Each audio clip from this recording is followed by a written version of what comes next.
The third question is from Abdul Jabbar from Hyderabad, India. I completely agree with your reply given in the previous session that Muslims must not migrate from Muslim countries to non-Muslim countries for a better living. I also agree with most part of your reply regarding Muslim living in non-Muslim countries, especially Western countries, should mostly migrate to a Muslim country. What are your views regarding Muslims living in India, since India was previously ruled by Muslims? And I would like to thank Brother Abdul Jabbar for asking this question. He's referring to the reply I gave in my last session, where a person asked that, is it permissible for a Muslim to migrate from Muslim country to a non-Muslim country for a better living? And I will just repeat in short, and I said it is not permissible for a Muslim to migrate from a Muslim country to a non-Muslim country for a better living, unless it is for education. He can do for that couple of years of education and come back, or if he wants to do dawah and he wants to become a full-time da'i, going as a da'i and giving dawah in a non-Muslim country is permissible, but for no other reason, for a better living or so that you can get more money or you can have a luxurious life, besides these two reasons, for a better living or anything else, it is not permissible for Muslims to leave a Muslim country and go to a non-Muslim country, especially referring to the Western country. And then I went further to say that the verse of the Quran of Surah Nisa, chapter number 4, verse number 97, where Allah subhanahu wa ta'ala says that the angel comes to take the life of the person who had died in sin, that how was your state? And he said that we were weak and oppressed. Then the angel replies that the earth of Allah subhanahu wa ta'ala is vast, so why didn't you migrate? And those who do not do that, Allah says, they will go to hell and their refuge will be evil. So based on this, there are three options for a Muslim living in a non-Muslim country. And I gave the reply that Muslim living in non-Muslim countries, especially referring to the Western countries, that if they cannot live openly, declaring themselves to be Muslims, or cannot practice some of the Islamic aspects, or they cannot practice most of it or some of it, it becomes further for them to migrate to Muslim land. The second category, those Muslims living in a non-Muslim country where they can freely practice Islam and they have no problem at all, and they can call themselves Muslims, they can do all the fara'id, there's no restriction at all. I don't know any such country.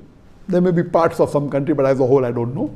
Some countries may be better than the others, but if such a situation is there, then it is not compulsory for them to migrate to a Muslim country, it is mustahab. That means they can stay, but yet better is to migrate. And the third condition is if the Muslim is oppressed or they are weak or they cannot migrate, then Allah will forgive them. This was my answer of three categories. But now the brothers posed the question, what about India? The Muslims living in India, because India was ruled by the Muslims for more than 1,000 years. So does India also come in the same category as a Muslim country? And that's a very important question. And Jazakallah for asking this question. There are some countries, and one of the good examples is India, that India was ruled for 1,000 years.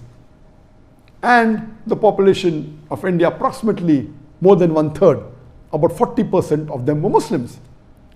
Then the Britishers come, and they come saying that they want to do business, but they want to control India. They started ruling India, and then when they left, they created a division amongst the Indians who were living very peacefully.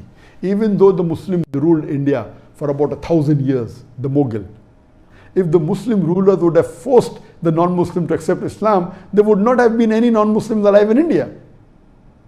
Many accepted Islam because they liked Islam. Many people remained as non-Muslims, and there was no problem. But the Britishers, they had a policy of divide and rule. So when they left, they divided India into three parts, and they divided the Muslims especially, and 1/3 of the Muslims went to Pakistan, 1/3 went in India, 1/3 went to Bangladesh. They didn't give one country, they gave two countries, and Bangladesh and Pakistan, which was known West Pakistan, East Pakistan, they split. So now Muslims are divided into three. In India, a little bit more than 1/3 remained, maybe about 37, 38, 39% remained in India. 1/3 went to Pakistan, about 33%. Less than 1/3 went to Bangladesh, about 29, 30%. But if you add all together, Muslims are 40%. Now when partition took place, India declared itself to be a secular country. It didn't declare itself to be a Hindu country. And when the constitution was laid down, it had a special rule It was a secular country, and it said that any citizen of India following any religion, that law of that religion will apply as far as civil cases are concerned. So if Muslims are living in India, they had a separate law, and today also they have, known as the Muslim personal law. The Christian have their Christian law. The Hindus, they have their Hindu law. So when this was drafted, it gave permission for all the religions to practice their religion freely. All the citizens of India. India was not at all a Hindu country, and even today it is not. It is a secular country, it is a democratic country, and it said that any citizen of India, whichever religion he belongs to, can live here peacefully. So based on that, India is a unique case in the world where Muslims ruled for 1,000 years. And today also, according to me, the majority of Muslims in any country in the world, number one is India. Though statistic-wise it says number one is Indonesia, about 220, 230 million Muslims. Number two is India, some about 200 million. Some people say that it is Pakistan, about 202 million. And third is Pakistan. Some say second is Pakistan, third is India, and then fourth is Bangladesh. According to me, the Indian government doesn't declare the correct number of Muslims. They don't count many millions of Muslims in Assam, etc. I feel, according to me, minimum Muslims would be 250 to 300 million today. So according to me, the country which has maximum number of Muslims living in any part of the world, number one is India, then is Indonesia, then is Pakistan. The number of Muslims in India would be minimum 250 million, can even go up to 300 million. Now, when the partition took place, the government that was formed in India, the constitution says that every citizen of India has the right to preach, practice and propagate his religion. And it is just about 4 years back that I left my country, and for more than 20 years, mashallah, for about 25 years, I did dawah openly, large audiences, and India has been a very safe place for the Muslims.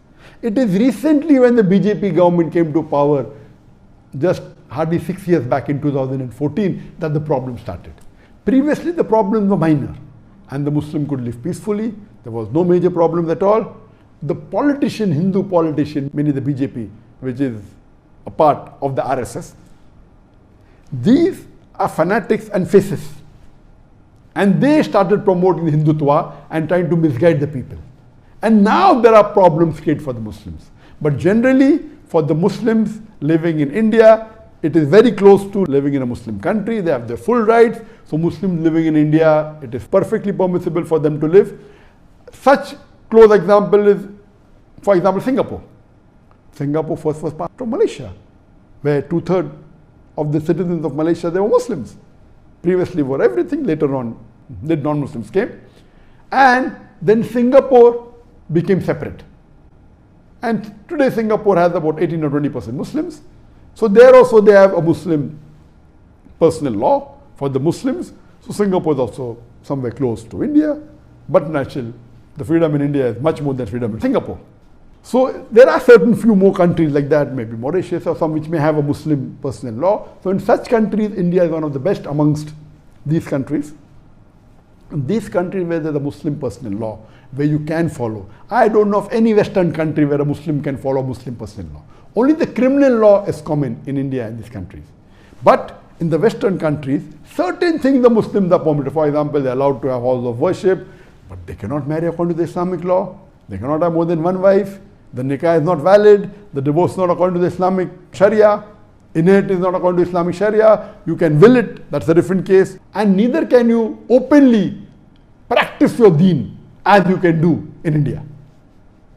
Yes, there are some non-Muslim countries which are better than the other non-Muslim countries. So my answer was basically talking about non-Muslim countries, mainly the Western countries and the other non-Muslim country. So India will come close to a Muslim country, not fully like a Muslim country. It's not required for the Muslims in India to migrate. They can live, and you have a lot of history of Muslims, and if you see the structure that I've created and a rich source of Islamic knowledge is there in India. So but natural, Jazakallah for asking the question. This is a different case altogether, like in India and other few countries of the world. Hope that answers the question.